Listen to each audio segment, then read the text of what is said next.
عليكم ورحمة الله وبركاته. نحمد الله العظيم ونصلي على رسوله الكريم. أما بعد.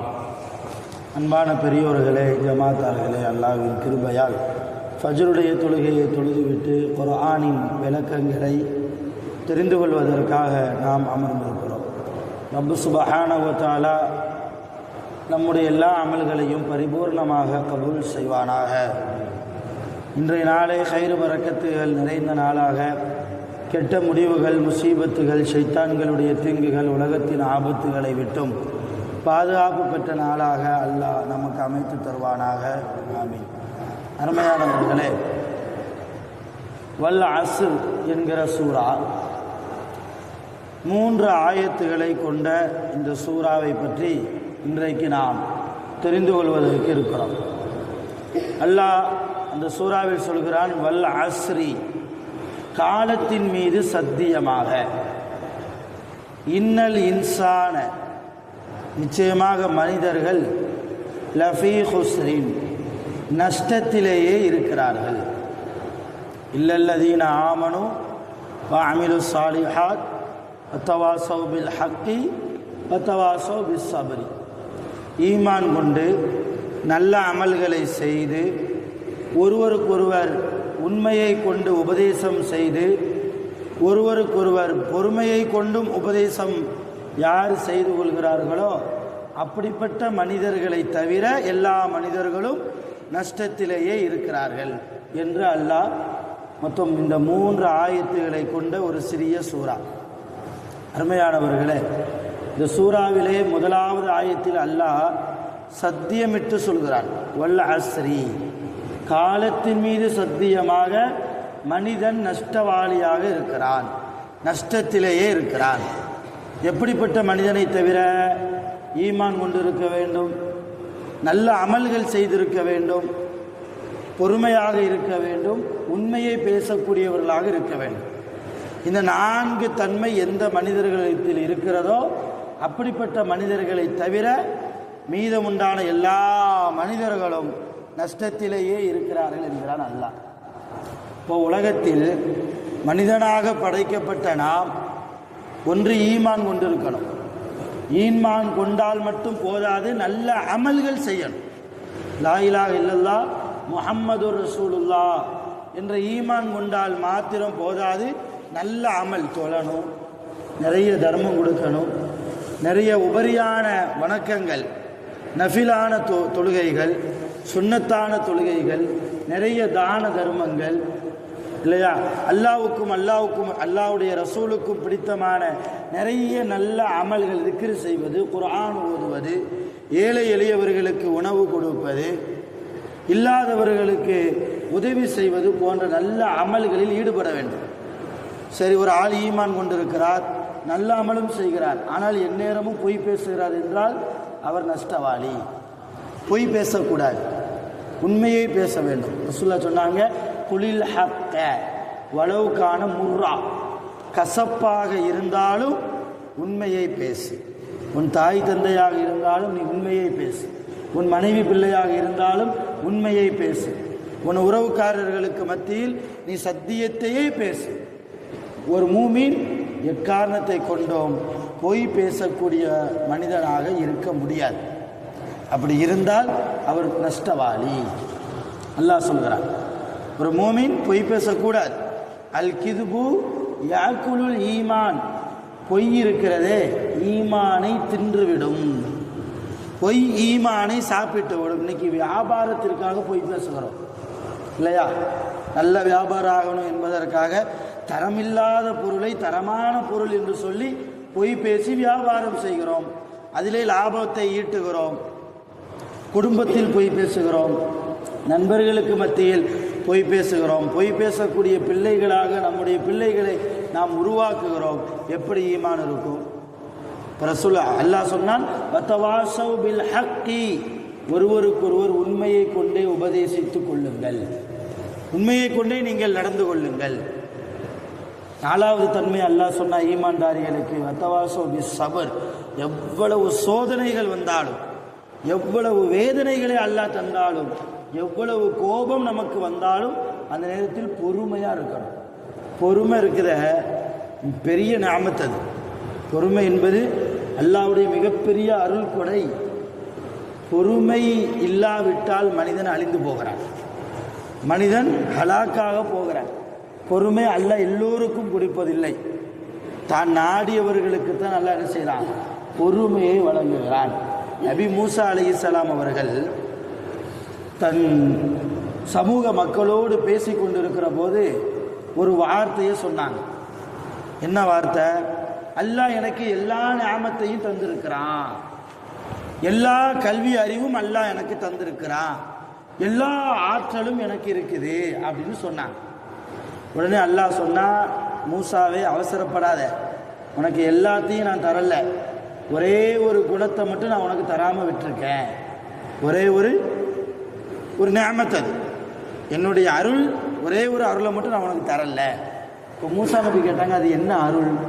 எனக்கு தராமல் நீ இருக்கிறாயா, அது என்ன அருள் சொல்லேன் என்று கேட்டபோது அல்லாஹ் சொன்னா, சர்வசாதாரணமாக உனக்கு நான் சொல்லிட்டா அந்த அருளுடைய அருமை தெரியாமல் உனக்கு போயிடும்.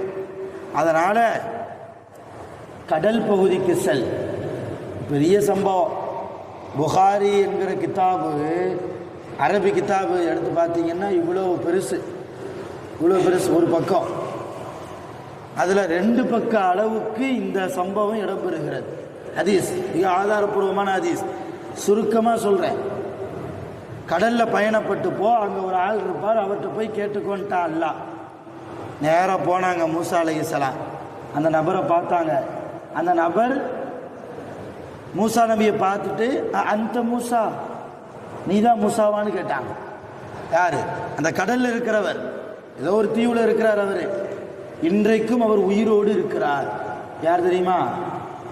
சொல்லுங்க. ஹில்ர் அலைஹிஸ்ஸலாம். ஹில்ர் அலைஹிஸ்ஸலாம் இன்றைக்கும் அவர் உயிரோடு தான் இருக்கிறார். கடலோர பகுதிகளில் அவர் இன்றைக்கும் வாழ்ந்து கொண்டு தான் இருக்கிறார். அவருக்கு மௌத்து கிடையாது. உலகம் அழிகிற போதுதான் அவரும் அழிவார். அவருக்கு அப்பொழுதுதான் மௌத்து வரும். ஹில்ர் அலைஹிஸ்ஸலாம் இன்னும் அவர்கள் உயிரோடு தான் இருக்கிறார்கள். அவர்கள் ஏன் உயிரோடு இருக்கிறார்கள் தெரியுமா? ஏன்னா எல்லா படைப்புக்கும் மௌத்து வரணும் இல்லையா? ஆனால் ஹில்ர் அலைஹிஸ்ஸலாம் இன்னும் அவங்க மௌத்தாகாமல் இருக்கிறாங்கன்னா ஏனென்றால் மாவுல் ஹயாத் என்று அல்லாஹ் ஒரு தண்ணீரை வைத்திருக்கிறார். மாவுல் ஹயாத், அந்த தண்ணிக்கு பேர் மாவுனா தண்ணின்னு அர்த்தம், ஹயாத்னா உயிரோடு இருக்கிற தண்ணின்னு அர்த்தம். அந்த தண்ணீரை ஹில்ர் அலைஹிஸ்ஸலாம் உலகத்தில் வாழ்கிற போது தேடி கண்டுபிடிச்சி குடித்ததனால் இன்னும் அவர்கள் உயிரோடு இருக்கிறார்கள். இதுதான் காரணம். சார், அது வேறு சப்ஜெக்ட், அங்கே ட்ராக் மாதிரி போகக்கூடாது. மிகப்பெரிய ஆன்மீகத்தின் பாதை அந்த பாதை. அது சம்மந்தமாக பேசுகிறா இருந்தால் 2 மணி நேரம் பேசிகிட்டே இருக்கலாம். மிகப்பெரிய வாழ்க்கை வரலாறு ஹில்ர் அலைஹிஸ்ஸலாம் அவர்களுடைய வாழ்க்கை வரலாறு. நேராக போனாங்க, மூசா நபியை பார்த்து கேட்டாங்க, அந்த மூசா, நீ தான் மூசாவான்னாங்க. மூசா நபி ஆடி போயிட்டாங்க. நான் யாருன்னே தெரியாது, நம்மளை அவர் பார்த்ததே இல்லை, ஆனால் மூசாவா நீ என்று கேட்கிறாரு. ஆமாம், நான் தான் மூசா. பாரு, அல்லாஹ் உனக்கு அந்த இல்மை தரலை, அல்லாஹ் உனக்கு அந்த நிஅமத்தை தரலை, அதை அப்படி விட்டுருப்பா. அதை தேடி கண்டுபிடிக்கணும்னு ஏன் ஆசைப்படுற? அதை அப்படி விட்டுலாமே, உனக்கு அது வராது, சுட்டு போட்டாலும் வராது, அதை அப்படி விட்டு. இல்லை எனக்கு அது என்னன்னு தெரிஞ்சாகணும். மூசா நபி கேட்டாங்க, அடம் முடிச்சு கேட்டாங்க. அப்படியா, சரி, ஒரு கப்பலை தயார் செய்வோம் என்று சொல்லி அங்கே மரத்தை எல்லாம் எடுத்து ஒரு கப்பலை தயார் செஞ்சு என் கூட வான்னு சொல்லி கடலில் பயணப்பட்டு போகிறாங்க. ஒரு கிராம பகுதி வருகிறார். அந்த கிராமத்தில் இறங்கியதற்கு பின்னால் ஹில்ர் அலைஹிஸ்ஸலாம் என்ன செய்கிறாங்கன்னா, அந்த கப்பலில் ஓட்டை போடுறாங்க. கப்பலில் ஓட்ட என்ன ஆகும்? திரும்ப போக முடியுமா? திரும்ப போகிறதுக்கு வேறு எந்த வாகனமும் இல்லை. மூசா நபி கோவப்பட்டாங்க, ஏப்பா என்னப்பா கப்பலில் ஓட்ட போடுற, திரும்ப போகணுமா இல்லையா, கொஞ்சமாவது மண்டையில் இருக்கா அப்படின்னு சத்தம் போடுறாங்க மூசா நபி ரொம்ப கோபம் உள்ள ஒரு நபி. மலக்குல் மௌத்தையே அரைஞ்சிட்டார். மலக்குல் மௌத்தையே அடித்த நபி மூசா அலைஹிஸ்ஸலாம். மலக்குல் மௌத்தையே ஃபிரௌனுடைய கூட்டத்தாரை சேர்ந்த ஒரு நபரை லேசாக அடித்தார், அவர் மௌத்தா போயிட்டார். அவ்வளோ கோபம் மூசா நபிக்கு வரும். கோபத்தோடு கேட்டாங்க, ஏன்பா கப்பலில் ஓட்ட போடுற, திரும்ப போகணுமா இல்லையா? அப்போ ஹிதர் அலைஹிஸ்ஸலாம் சொன்னாங்க, நான் முதல்ல சொன்னேன், உனக்கு அந்த கல்வி வராது, அந்த நியாமத் உனக்கு வராது. நீ ஒரே கூட வந்து நொய்யின்னு கேள்வி கேட்டுக்கிட்டே இருப்ப. இதோடு என்ன ஆளை விடு, நீ உன் பாதையை பார்த்து போ, நான் என் பாதையை பார்த்துட்டு போகிறேன். உனக்கு அது என்ன இல்முன்னு நான் உனக்கு சொல்லித்தர்ற மாதிரி இல்லை, நீ போயிரு, என்னை விற்று என்று ஹிதர் அலைஹிஸ்ஸலாம் சொன்னபோது மூசா நபி, இல்லை இனிமேல் நான் எதுவுமே பேச மாட்டேன், நீ என்னன்னாலும் செஞ்சுக்காங்க, எதுவுமே உங்கள்கிட்ட நான் இனிமேல் பேச மாட்டேன், அமைதியாக வரணும். சரி, நேரம் அந்த கிராம பகுதிக்குள்ளே போகிறாங்க. சிறுவர்கள் எல்லாம் விளையாண்டுக்கிட்டு இருக்கிறாங்க. ஹிதர் அலைஹிஸ்ஸலாம் விளையாடி கொண்டிருந்த ஒரு சின்ன பையனை கூப்பிட்டு கழுத்தை நெரிச்சு கொண்டுட்டாங்க, கழுத்தை திருவி கொலை செய்தார்கள். மூசா நபிக்கு வந்ததே கோபம். இப்போ ஒரு குழந்தையை கொள்கிறாயே, அட பாவி, உன்னிடத்தில் நான் அந்த இல்மை பெறணுமா? அப்படிப்பட்ட இல்மை எனக்கு தேவையில்லை. ஒரு குழந்தை அல்லாஹ்வுடைய படைப்பு இல்லையா அது? ஒரு பெற்றோர்களுக்கு குழந்தை இல்லையா அது? இந்த குழந்தையை போட்டு ஈவை இறக்கு கொஞ்சமாவது இருக்குதா? கடுமையாக பேசுகிறாங்க மூசா நபி. ஹிதர் அலைஹிஸ்ஸலாம் அமைதியாக இருந்துட்டு, இப்பவும் சொல்கிறேன், உன் பாதையை பார்த்துட்டு நீ போயிரு, நான் இப்படி தான் செய்வேன், அமைதியாக வர்றதா இருந்தால் வா, அல்லாஹ் உனக்கு தராத நிஅமத் என்ன என்பது உனக்கு தெரிய வேண்டும் என்றால் அமைதியாக வரணும். சரி, அமைதியாக வரேன்ட்டு வந்துட்டாங்க. மூணாவதாக ஒரு சம்பவம், ஒரு நல்ல பில்டிங், ஒரு சுவர் யாரோ ஒரு நபர் கட்டிட்டு போயிருக்கிறார். அங்கே இருந்த கடப்பாறையை எடுத்து அந்த சுவரை போட்டு இடிக்கிறாங்க. ஹிதர் அலைஹிஸ்ஸலாம் வந்துச்சு கோபம் மூசா நபிக்கு. மறுபடியும் ஒரு மனிதருடைய கடினமான உழைப்பை மிக லேசாக இடித்து விட்டாயே, பாயா அந்த இல்மு வேணாம், ஒன்றும் வேணாம், இதுக்கு மேலே என்னால் பொறுமையாக இருக்க முடியாதுன்னு சொன்ன போது தான் ஹிதர் அலைஹிஸ்ஸலாம் சொன்னாங்க, அல்லாஹ் உனக்கு தராத நிஅமத் என்ன தெரியுமா? பொறுமை என்றார்கள். பொறுமை. 3 சோதனை நான் உனக்கு செய்தேன். கப்பலில் நான் ஓட்டை போட்டேன், பொறுமையாக இருக்கிறாயா என்று பார்த்தேன், பொறுமை இல்லை. ஒரு குழந்தையை நான் கொலை செய்தேன், பொறுமையாக இருக்கிறாயா என்று பார்த்தேன், பொறுமை இல்லை. ஒரு ஆளுடைய உழைப்பை நான் உடைத்தேன், அப்பொழுதும் நீ பொறுமையாக இருக்கிறாய் என்று பார்த்தேன், பொறுமை என்பது உனக்கு இல்லை. சரி, இந்த 3 செயலை ஹிதர் அலைஹிஸ்ஸலாம் செஞ்சாங்களே, இது நியாயமான செயலா? கப்பலை ஓட்ட போட்டது, குழந்தையை கொலை செய்தது, ஒரு ஆளுடைய உழைப்பை இடித்து உடைத்தது, இந்த 3க்கும் ஹிதர் அலைஹிஸ்ஸலாம் காரணங்களை சொன்னார்கள். இந்த காரணம் சொன்னோம்னா இன்னும் 10 நிமிஷம் அதிகமாக ஆயிரும். இன்ஷாஅல்லாஹ் வாய்ப்பு கிடைக்கிற போது இன்னொரு முறை நாம் சொல்லலாம். எதுக்கு சொல்ல வரேன்னா, ஒரு நபிக்கே அல்லாஹ் தராத ஒரு நிஅமத் பொறுமை. இன்றைக்கு அந்த பொறுமை நம்மிடத்திலும் இருக்க வேண்டும். நபி ஸல்லல்லாஹு அலைஹி வஸல்லம் அவர்கள் மீது ஒரு அம்மா குப்பையை கொட்டினா. ஒரு அம்மா ரசூலுல்லாஹ் இந்த வழியாக தான் போவாங்கன்னு தெரிஞ்சு குப்பையை கொட்டினா. அந்த அம்மா உடம்பு சரியில்லை என்பதை கேள்விப்பட்டதும் ரசூலுல்லாஹ் என்ன செஞ்சாங்க, நேராக அந்த அம்மாவுடைய வீட்டுக்கு போய் நலம் விசாரித்தார்கள். டெய்லி என் மேலே குப்பையை கொட்டுவிய, இன்னைக்கு என் மேலே குப்பையை கொட்டலையே, என்னம்மா ஆச்சு உனக்குன்னு போய் நலம் விசாரித்தாங்க.